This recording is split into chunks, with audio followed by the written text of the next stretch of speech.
Nothing. And we realized that no one actually cared about this moment, that had no ability to convert those users because there was something faulty with the lead form. And there's something that we look at often in our business called, it's a 4-frame methodology: see, understand, act, AI. That's our approach. And once you've done those 3 things and the action you've taken has improved the quality of data, then you can start to get to AI. Because so folks, welcome to the Nexus of Next podcast. And I have got the great pleasure of having Ryan Sauer here with us today.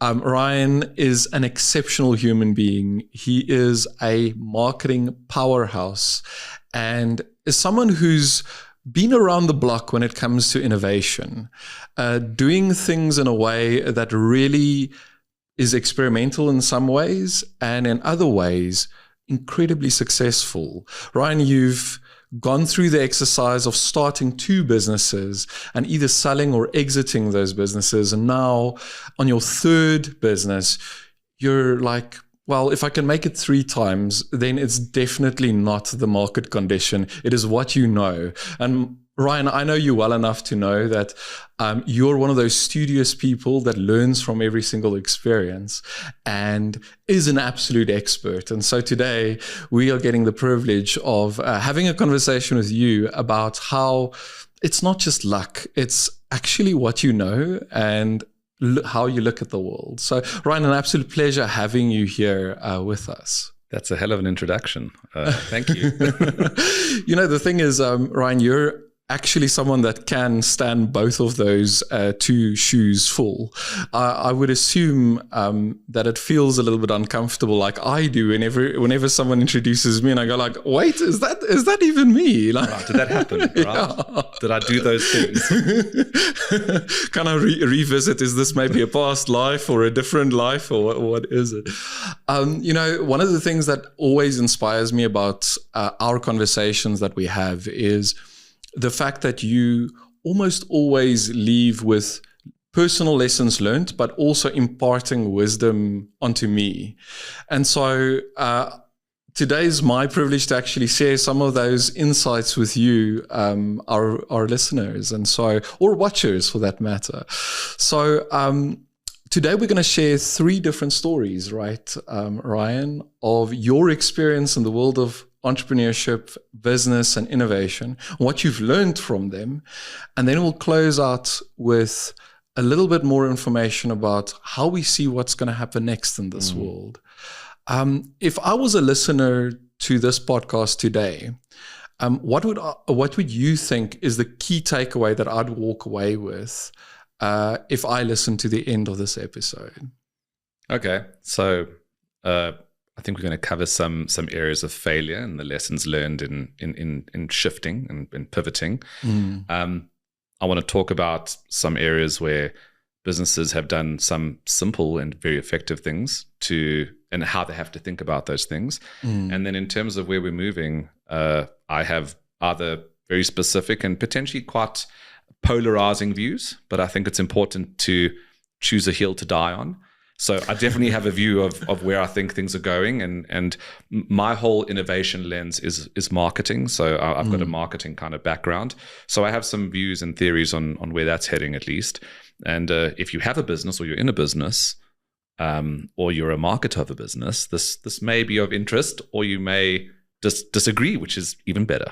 Yeah, I think it's usually in that polarity where incredible truths often lie, right? And so, yeah, as a marketer potentially of a business, this is going to be a very, very interesting conversation, as well as looking at innovation from a business leadership perspective. So, Ryan, when we think about the world of innovation and entrepreneurship, almost always we see a new product launched by XYZ business, or we see a new business funded by XYZ company or XYZ venture firm. And it all looks so successful. But the reality is that it's a little bit more messy than that. And I know you've got a great story about failure and challenges around the world of entrepreneurship and innovation. I'd love to hear more. So when we when me and my business partner exited our last business venture, and we started our business now, Redwood Analytics, we were convinced that we had a sure thing, as I think many entrepreneurs are. And the idea was that there was this watershed moment that was going to occur where you had Google Analytics, which is the majority of most websites in the world use analytics or Google Analytics as their measurement and their reporting side or tracking of user behavior. And there was this thing called Universal Analytics, and it was being sunsetted and put away. And they were moving over to Google Analytics 4 or GA4. And ultimately, we believed that there was going to be this moment where everyone woke up. I think it was the 1st of May, 2023. We were convinced that there was a day and everyone was going to wake up and everything would have fallen off a cliff. The tracking was gone. Measurement was impossible. E-commerce marketing people were ripping their hair out. And the day came and we waited and we put out marketing messaging and we put out reports and we were on top of this whole thing and we were active on LinkedIn. Nothing, no comments, no phone calls. We had Google ads running under keywords like help me with my GA. Nothing. And we realized that no one actually cared about this moment. They were kind of like, oh, GA4, it's like Universal Analytics. And our whole business, we had built an entire very, very premium tier product for large corporates that we thought were going to pay us a fortune. And that's just not what happened. So we had to very quickly sit there together, look at ourselves and take a hard view and go, if this isn't what is actually happening, what is the next thing, and what is it that clients are willing to buy? So what you're selling is not always what they're buying. And it was a tough moment when you've bet the house, bootstrap startup, you're not pulling a salary, you've promised your wife you're going to make a go of this thing, and you're sitting there going, well, that didn't work. And it's only a month in. Yeah, that's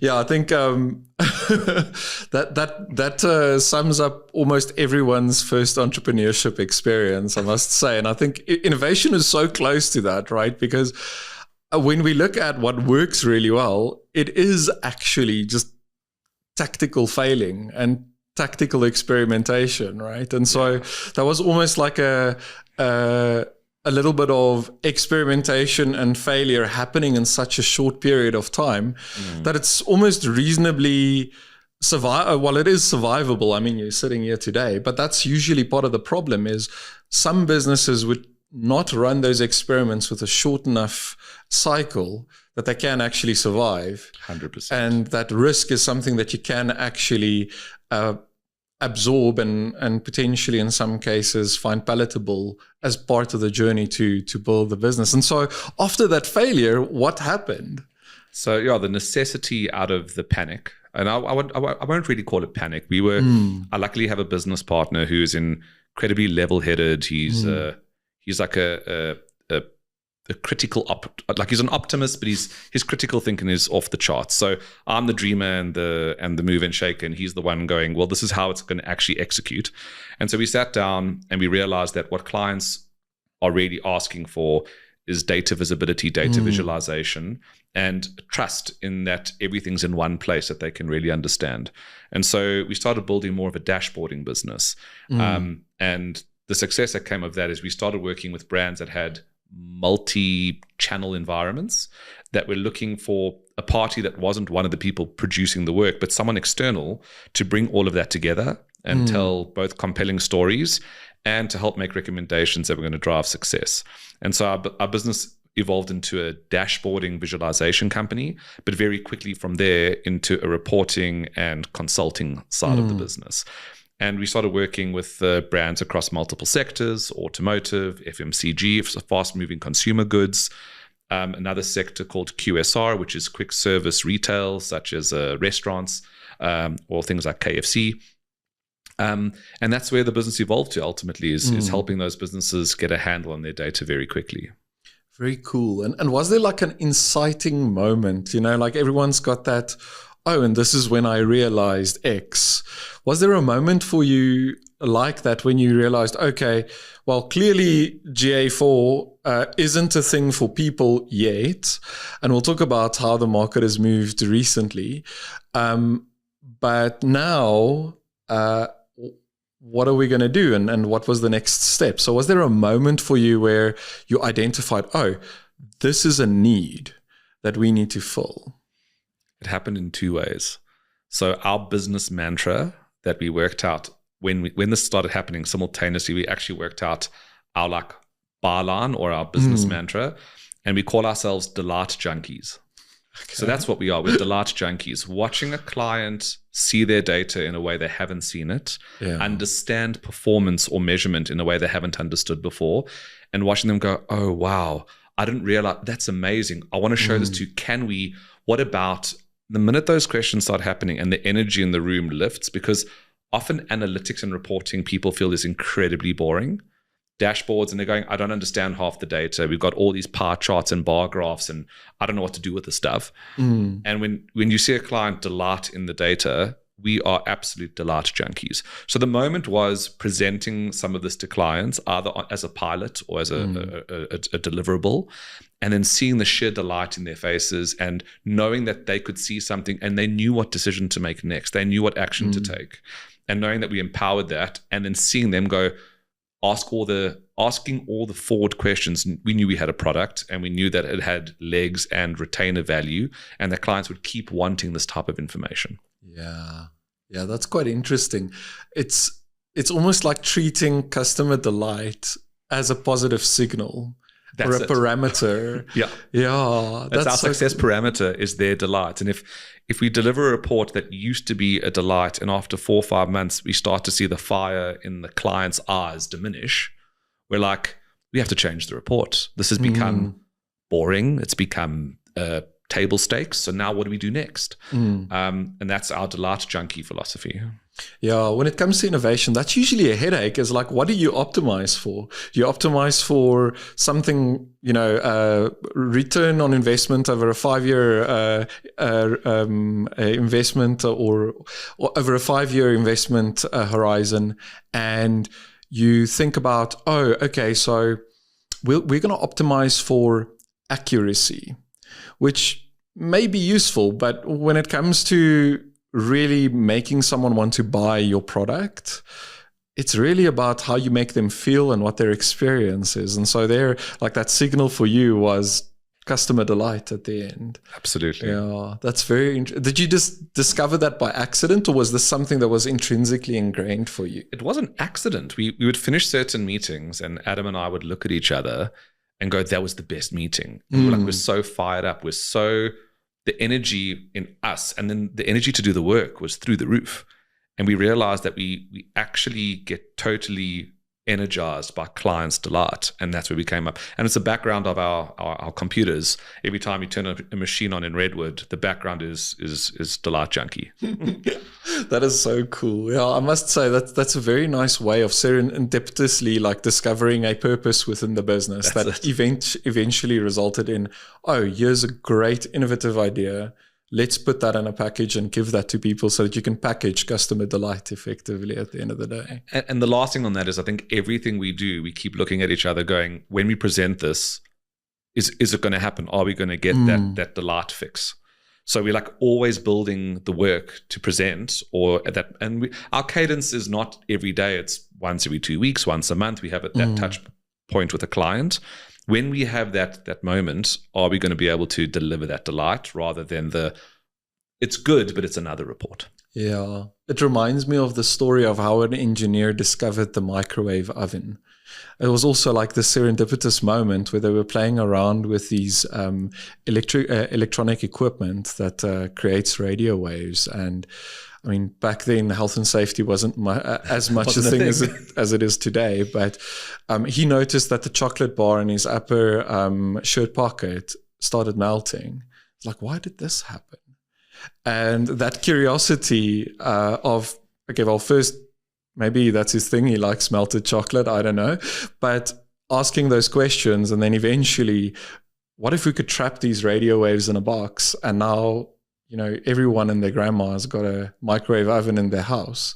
And it started off with that serendipitous moment. And I think when you explain the process of discovering the parameter that you need to optimize for, it's very similar. Hey, it's like this, it's by accident. And all of a sudden it's so obvious. That's right? It. And simple. Yeah. And it's always harder to convey your maybe more complicated outcome, but if you can try keep it simple, which is I think one of the key premise of what we operate under, is simplicity. And like you say, it's so simple when you distill it, the simplicity is much clearer. I feel like the best innovation in the world feels obvious, but it actually takes a lot of work to get to that level of obviousness. Absolutely. Yeah. So what was your key takeaway from that experience, going from we had this hypothesis, we were completely wrong, to, okay, let's discover this new thing, discovering a parameter, customer delight, to optimize for, and then transition into let's build a business around bottling that customer delight in the form of data visualization and creating exciting data experiences that's got meaning. What was the golden thread in your view that brought those together, the lesson that you've learned? For us, when we started our business, I think the thing we really knew is that we wanted to do something that no one else is doing as a purist. So our service, which is marketing, analytics, and measurement, is not a new concept. Every agency is offering it. Every media agency, every creative agency, every consulting firm is offering it. But it's always a function of another purpose. So I'm either spending your media and I need to give you analytics and reporting, or I'm doing creative ideation and I need to give you proof of work and deliverables, or I'm a consultancy and I have an outcome that I have to report and measure. Whereas we are purely measurement for the sake of the brand and the client without a secondary service behind it. That was the realization for us, is that if you are there to serve clients' measurement solely for the betterment of the brand or the client with no other agenda, it is the purest form of work we can do. It's the most aligned form of work we can possibly do, because what we're doing every day is only for their betterment. So it's perfect. It's a perfect marriage and a perfect synergy. Yeah, that's so interesting. So it sounds like when it comes to being that purist, it's doing something incredibly well that other people could do in-house. Absolutely. Right? But they're not going to obsess about customer delight on the reporting and dashboarding. Because their customer delight sits somewhere else. Exactly. It sits in the client service. It sits in the delivery of the core job they have to do. Yeah. The reporting is a byproduct of that. Our sole delight is the reporting, to exactly, I think, what you're saying. Yeah, that's so interesting. So Redwood Analytics, that is when I think about marketing analytics and dashboarding and creating customer delight and a tree, it doesn't normally feel that super connected. Right. But there's obviously a name or a story behind this. And knowing you, it's a good story as well. I don't know if it's a great story. It's a personal story to start, and then it turned into more than that. So I got married, and my wife was a couple of years ago she wrote me a letter, and she referred to me as her redwood, tall and strong, and I create shade, and I am immovable, but I'm also she had a whole analogy for why I was her redwood, and it's something that stuck for me as a true north, or a direction for me as a person, to be her redwood. And then I started reading up on redwood trees, the sequoia. The redwood is a form of sequoia tree, and I started reading up on them, and they're incredible trees. They're quite amazing in terms of how they grow. They're impervious to fire. I could go on for hours. Now I'm not a gardener. I don't really like trees or most things in that, but redwoods, for some reason, I find them really fascinating. And how their growth doesn't actually diminish any other trees' growth around them. So the way their roots grow, they don't disturb other trees. They actually nurture and pass nutrients to the soil. So redwoods are fascinating for me. And when it came to naming the business, Adam, my business partner, and I sat down, and I was like, I have a name for the business. And obviously you make that decision as a team. but he didn't have, he wasn't particularly married to another name. So he was like, if you want to call it Redwood, that's cool. But I absolutely love the concept of what the trees stand for. And there's actually a little redwood forest in South Africa. It's a satellite forest that they planted here over 100 years ago, but they're not as big as the California redwoods. So I'm not going to spend the rest of the podcast talking about redwood trees. If you ever want to go visit it, it's at a nature reserve an hour outside of George. Very cool. Where there are actually redwood trees that you can go and visit, Yeah, that's incredible. And it kind of closely aligns with how I know you, which is to see mutual success grow. And I mean, when we think about how you're creating customer delight and doing analytics for analytics' sake for the betterment of a brand, it sounds so well. It feels almost too good of a marriage, the name and the intent of the business, which is absolutely fantastic.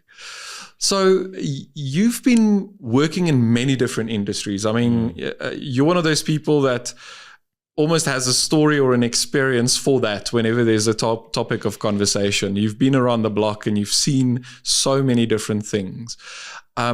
And so I'm curious, like if we were to double click on, like you've mentioned, the fast moving consumer goods, is this a tongue twister? Try saying that 3 times in the mirror. The FMCG market. You've had a client in that space, and I'm curious, like there's been a story there that I think our listeners would be very, very interested in, and a lesson that comes with it as well. Absolutely. So, we had a client in the fast-moving consumer goods space. And when we say that, we're talking about brands that produce products that you buy in a shop. So it's Unilever or Tiger brands, or in the chocolate space or treat space, Mondelez.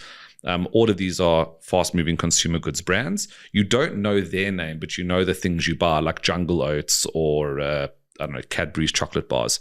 So we had a client in the space, and they have many brands, as many of these companies have multiple brands. And each of those brands spends a lot of money in advertising and marketing a month, a year, a quarter.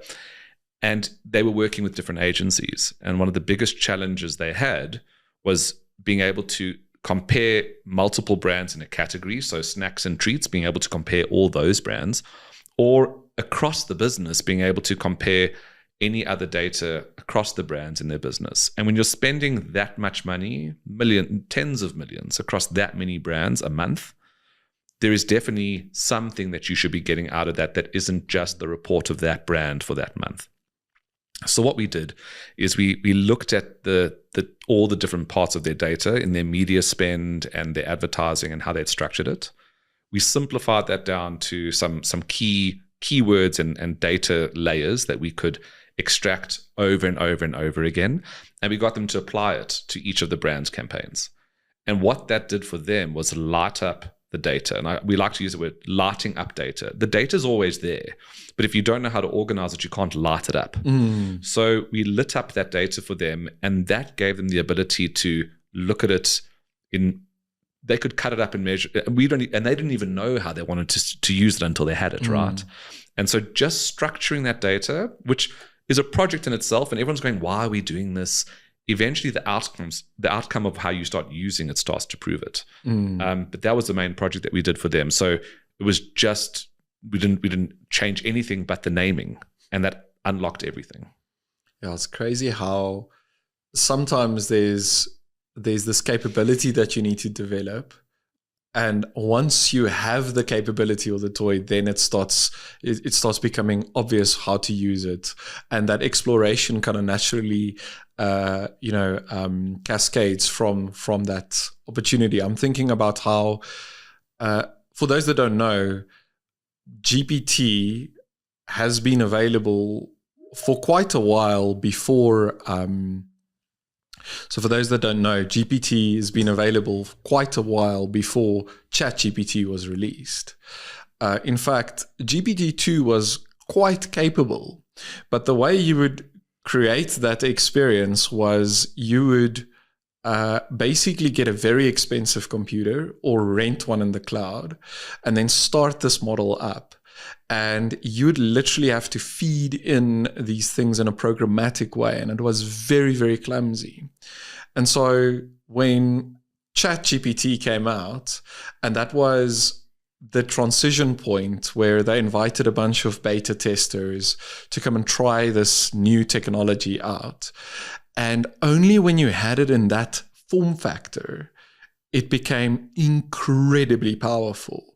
And this comes from someone who's been part of using GPT and GPT-2 in that weird programmatic way, and then transitioning, being part of the beta program, and literally my entire paradigm shifted within that experience, even though I've been playing around with the tools. And I think that's almost a similar experience a lot of people when it comes to marketing data goes through. Absolutely. Is, yes, you have the data, but it's not in a consumable form factor that makes it easy to experiment with and to identify utilitarian or identify opportunities for utility within the business. Absolutely. Yeah. And so I think Redwood does exactly that, it sounds like. Yeah. That's what we're trying to we're trying to take what exists and make it highly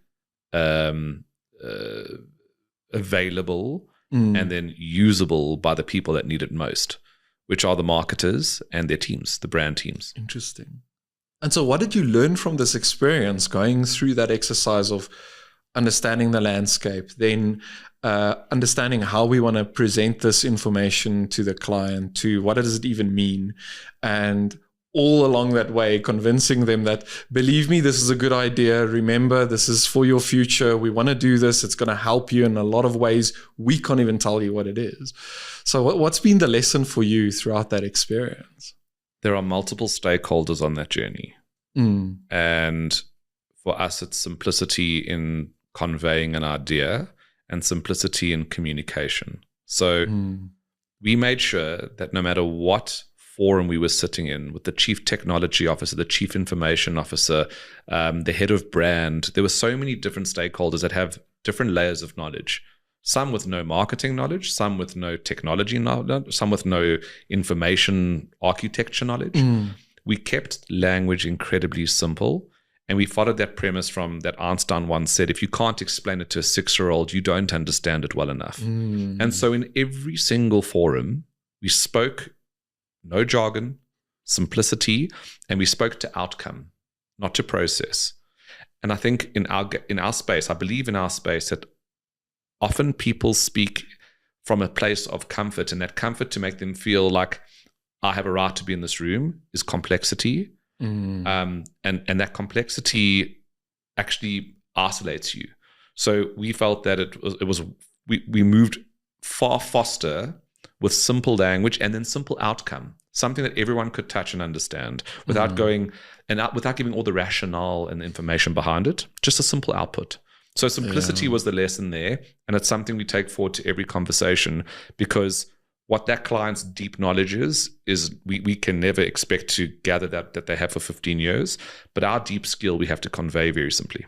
Yeah, that's so true. Hey, I feel like that explaining and understanding at a 5-year-old's level makes it so easy to communicate that you can do it while you're stirring the sugar into your cup of coffee. And so sometimes what we see is we see many, many different ideas across many different levels of the businesses that we work with. And something that's quite interesting is almost always the ideas that perform the best and eventually make it into implementation and actually proving valuable are the ones that feels obvious and the ones that are, like you're saying, super simple to explain with simple language, and it almost feels too simple in a way. You're like, okay, is that it? is that the way it works? Yes, we're going to do this thing. It's going to give us this result. And we're not going to tell you like the complexity of the process. Don't worry about that. It's the outcome that matters. And that's something else that my business partner, Adam, still says is like that complexity of the process. He always says, never let them see us sweat. What happens in the background to make it happen is not of consequence really to the outcome. So that whole complexity in the background should only be seen as simplicity in the foreground. Interesting, yeah. I don't know if you entirely agree with that, actually, or do you think that complexity needs to be understood? I think that sometimes when complexity is too hidden, people tend to not value things as much as they should. I think like if we consider the complexity of just delivering this episode to your ears, whomever is listening to this episode right now, be that today, tomorrow, or in 3 years' time, the complexity of doing that is immense. And so I think there's a necessity for value perception, to have an understanding of the value and the complexity that goes with delivering this particular result. But when you're on the early stage of just trying to figure out whether or not this is something I want, it's the carton of milk on the shelf. That's the result, is the carton of milk. And so understanding and seeing that end result, I think, is incredibly important for people to be able to fundamentally understand what is it that we're talking about here. Yeah. But once the what has been defined and we understand the why to a certain degree, the how gives it value. And so understanding the complexities of getting that carton of milk, however you feel about cartons of milk on shelves, how to get it there, it's incredibly complicated, right? And so I think that whenever you buy like a goods in a grocery store, it's always mind-blowing to me that we can purchase that complexity at such a low rate. It's bonkers, right? I love what you just said about once you understand the what and the why, there is a need to understand the how. I think I absolutely align with that. You first have to make sure that you can get everyone to that, and then maybe reverse engineer explaining the how we did it. Yeah. I love that. It's great. But it's almost like if you explain the how first, people go like, where are you going, man? Also, don't care. I don't care. Like, why? Yeah, why should we care? Why should we care? What are you trying to achieve? Yeah. So I think it's very cool. Interesting. So from fast-moving consumer goods or FMCG to automotive, you've spent some time in the automotive industry, and some of the stories you've told me is quite interesting how those two markets are completely different. Right. And I'm curious, what experiences have you had in that completely different market, and what have you learned from them? They move at different paces. One's charging 11 Rand 99 for something or whatever it may be, and the other one's charging 500,000, right? Consideration, sales cycles, behavior, brand affinity, brand awareness, price sensitivity, it all changes, right, dramatically. And so how you think about them changes. The budgets are different, the expectations are different, and how you measure that changes entirely. So, and while that all makes perfect sense when said like that, sometimes you have the same agencies running both those accounts with the same people. Yeah. So now you're going, and some agencies have the depth by category and brand, I get it. But anyways, in this space, when we're talking about automotive, the interesting thing, an example, I'll give you a story from there. So we had a client in that space, and they're very well established in South Africa, and they spend a fair amount of money on paid media or marketing with an agency or multiple partners every single month. And they had set everything up. They had a very, very proficient development house and a very proficient media partner, and they were generating leads every month. And we went in, and as we do, we always start at the beginning. We don't.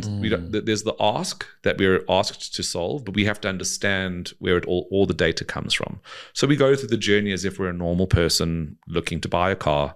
We go to the website, we generate a lead, and in doing so, we identified that there was a whole bunch of media spend going to a specific section on the website that had no ability to convert those users because there was something faulty with the lead form. And even if it was working, the vehicle you were being recommended was not the vehicle you were searching or engaging with. And through that process, we were able to identify what that break was. And that was a campaign that had historically run and was going to continue to run. And we saved that client a couple of million Rand in what would be wasted media investment. Again, to no one's fault, because the media team is doing their job and the development team is doing their job, but no one's connecting the two together. So that was the case then. I guess the learning, if I get to that learning from our side, is that there's actually huge innovation in fundamentals. So everyone wants to innovate on the fancy, sexy new stuff. Let's get to AI. Let's make marketing, artificial intelligence and agentic solutions for our marketing. But you're going, have we checked the fundamentals, and do we continuously check and assess our fundamentals for data accuracy, to ensure that what we're feeding these engines in the future is actually accurate? So there's huge innovation, and you can save money, you can make money in the fundamentals. I think one of the most interesting things about some of the biggest and most influential, almost paradigm shifting innovations that's happened to us, it's been super incremental. And then there was one piece of incremental innovation that pushed it over. And now it became completely disruptive and paradigm shifting. And so when I'm listening to what you're saying around just focusing on the fundamentals first and using that as a space to innovate within makes a lot of sense, because if you're trying to build in the air, it's going to be very difficult to do that if your foundation and your initial layers of bricks aren't really laid down fundamentally well. But the difficulty there, just to jump in for a second, is it's not sexy. It's not it's not a story that gets you a promotion in corporate. When you go, we just did the fundamentals better, everyone goes, cool. Like it's not the thing that people want to hear about. So it's difficult to find that mix where people find or corporates or people in a role can see the need and the value, while still obviously it meets an agenda or a bigger objective. Yeah. I guess I'm interested to know even your thoughts on how do you keep interest in fundamentals while obviously going, like what you do, I think is a much. I use the word sexy because it's like we're going to do something different. We're going to innovate. We're going to grow, and it's the energy around innovation versus let's just do fundamentals, the brilliant basics, as it's often referred to. People go like that. That isn't the story. There isn't as exciting. Yeah, and sometimes the story matters a lot. Hey, I think that when it comes to, and this is the common paradigm shift between incremental versus disruptive or paradigm shifting innovation, is when you've got incremental innovation, it's almost like doing the basics, then doing the basics slightly better, then doing brilliant basics, right? And then on the other side, we've got this pie in the sky idea, guys, and it's fantastic, but we've got no clue what we're doing, and there's so many things that we need to learn. And sometimes that big bet pays off, and you need to do both. You can't just do the one or the other, because this world moves so fast that you still need to do incredibly good at your basics, brilliant basics, like you're saying. But on the other side, you need to focus on, okay, well, what's the thing that's going to happen in 5 years? Absolutely. And how do we plot a path or create a chart for a path to that 5-year opportunity that we're seeing just coming around the corner? And so that path, still incremental innovation. And so it's this catch-22 where a lot of the times we see presentations that's got these great opportunities, but it sounds sexy. Hell, I want that. But it's not really something that's tangible or practical right now. Right.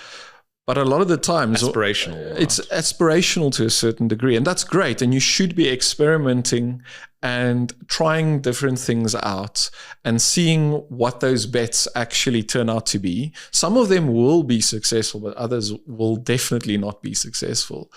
But I think the other bit that we see specifically in the financial services sector being very, very valuable is actually that N+2 incremental innovation. So instead of just doing, okay, we're going to do the same thing, but just slightly better. What if we just did the same thing, but brilliantly? Right. And so in a lot of cases, when you see that step change in the business, that is just as exciting and just as sexy as pie in the sky idea that may or may not succeed and may or may not be a bet that pays off. Look, I like my pie in the sky, and there's loads of bets that we take in that direction as well. Some of them create so much pie you wouldn't even believe it, right? If I could stretch that analogy as far as it'll go. And others are just an idea that'll be fleeting in nature and usually come with a little bit of risk associated with it. The one thing that I like about what you do when it comes to data and analytics is you help businesses take that step change from going, data's doing okay, to, oh, this is incredibly valuable. That's where we try the N+2.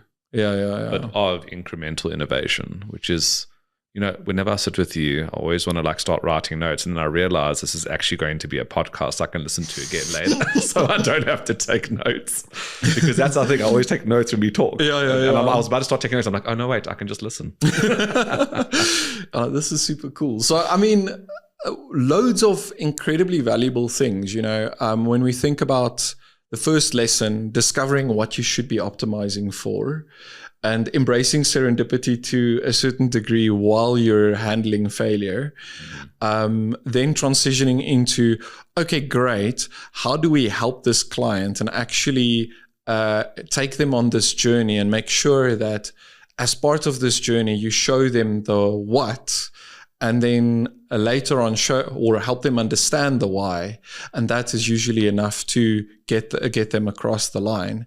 And now finally looking at, okay, these organizations look at data completely differently, and so when it comes to the outcomes and the way they perform, having these congruencies in the different initiatives in the business is incredibly valuable, because that A, eliminates wastage, but also B, make sure that when you're placing a bet, that bet's got a higher likelihood of actually succeeding within the business.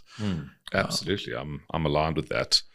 What's interesting is that there's still, I love that you said it earlier, golden thread.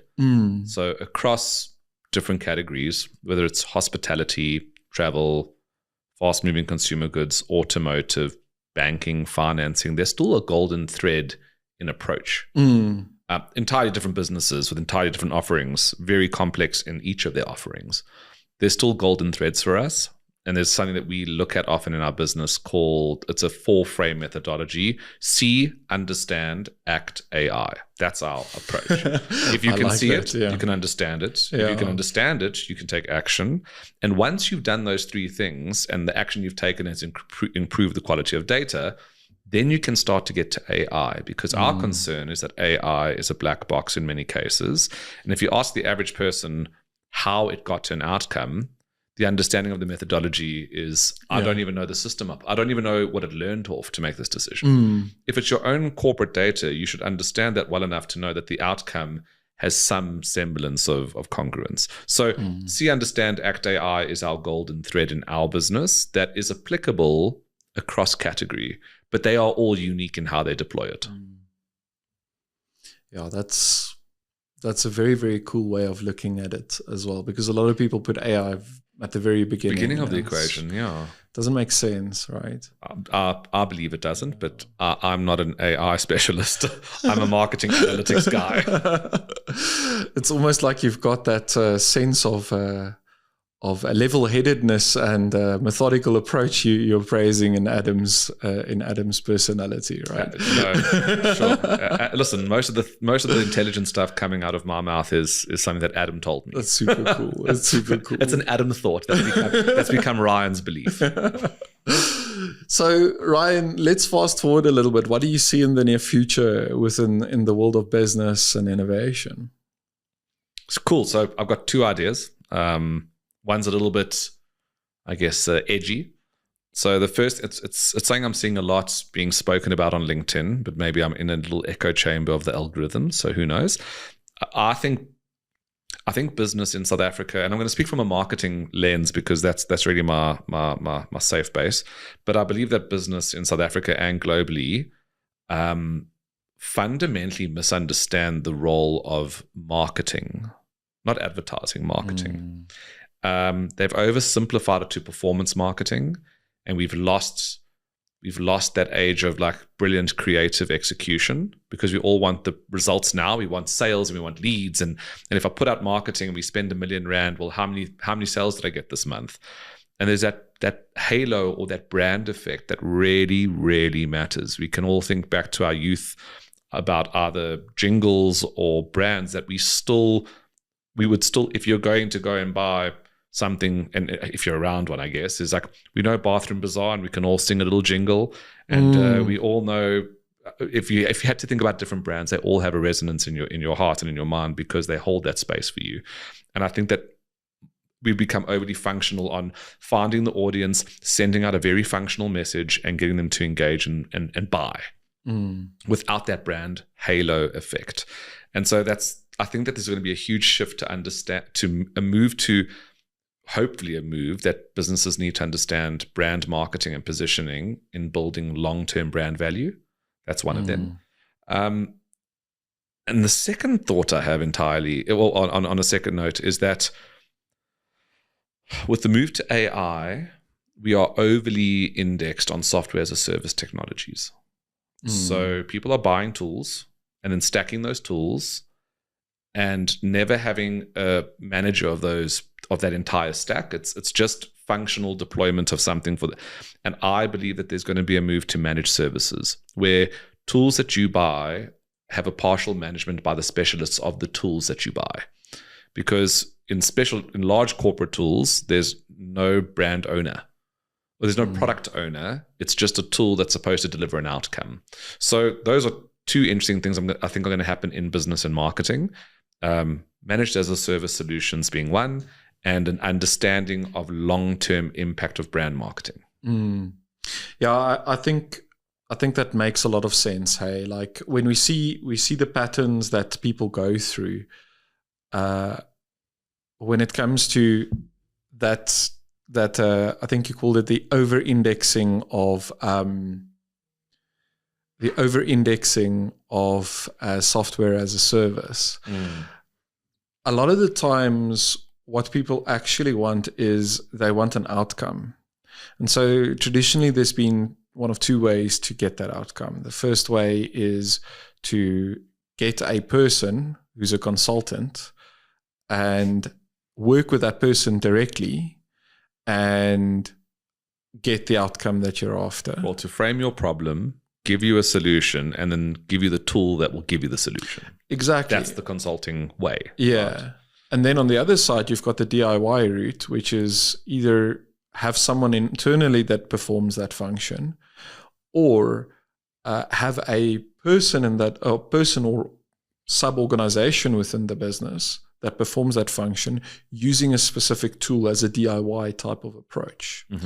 And so I think you're 100% right where there's a missing middle in between these two different opportunities of getting the outcome, the one being full service and the other one being DIY, where you can still do it yourself to a certain degree, but you cannot afford or even occupy enough time of a world-class expert in that specific discipline in your business. Right. And even if you can you retain them, and can you get them replaced when you need to? And are you mature enough to have that person? Yeah. That's the other thing. So that you're adopting the technology, and even if you hire the person, the journey they have to go on to get to the level of maturity to perform is not there yet.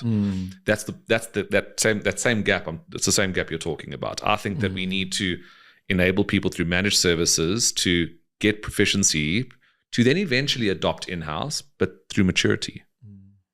I think your brand comment is very interesting because if we look at how mechanization has dramatically increased the quality of life of every single person in this room, as well as listening to this episode today, that means that a lot of our basic needs have been met. Right? If you're listening to this episode, you probably have enough to eat. Right. You have electricity. You've got Wi-Fi, if that's part of Maslow's hierarchy of needs, is still up for debate. But what we found is that, what I found personally, is that a lot of people find meaning in satisfying those needs. And the more we mechanize the world and the more we leverage AI, the less time and effort we directly have to spend in satisfying those needs. And that reduces the amount of purpose that each and every one of us has. But it also then creates, I don't know if you're going with it, I'm going to add something there. Yeah. It adds your layer of engagement at the layer of want. So what you want versus what you need is different, of course. But you're in that small gap in your mind where you still have the decision quotation, the decision, whatever going on in your brain. You have to make a decision to go with this or that. Do I go with Uber or Mr. D? Do I go with Lamborghini or Ferrari? Do I go? 100%. You still have an affinity. There's a reason why people support Arsenal over Liverpool. There's a reason, and that you're not going to change with AI. That you're not going to. No. Those are at a different level, right? And I think that's where your comment about brand becomes so relevant, right? Because when your purpose was derived from satisfying your Maslow hierarchy of needs, you're looking for purpose outside of yourself. And so then if you identify a brand that gives you purpose to a certain degree or says something about yourself into the world of Apple, Nike, Adidas, and the list goes on and on and on, that gives you purpose to a certain degree. And yes, that influences your decision, most certainly. But I think we're going to see a lot more people caring a lot more about the purpose behind a brand and the identity of a brand than we've had in the past, regardless of how that influences their decision to purchase a product or use a service. 100%. Yeah, very interesting pattern. Yeah. And sorry, the last thing is the performance side that performance of leads and sales can still be heavily influenced by very good brand. The speed to quote, the speed to conversion, the let's just take insurance as an example. If you have brand affinity and you get a quote and it is 200 Rand a month more expensive than a competitor, but you trust that brand, they've got that, they pay out, they're large, I'll be covered, the service will be good. You may genuinely go with that brand over that brand affinity and that brand belief. And the speed of conversions and the values within. So we measure performance. It's weird. The performance measurement guy that does all the data analytics of performance is telling you that brand matters, but it does. And we've seen it in brands that build that relationship. All the other metrics as a halo effect of that brand marketing get huge value.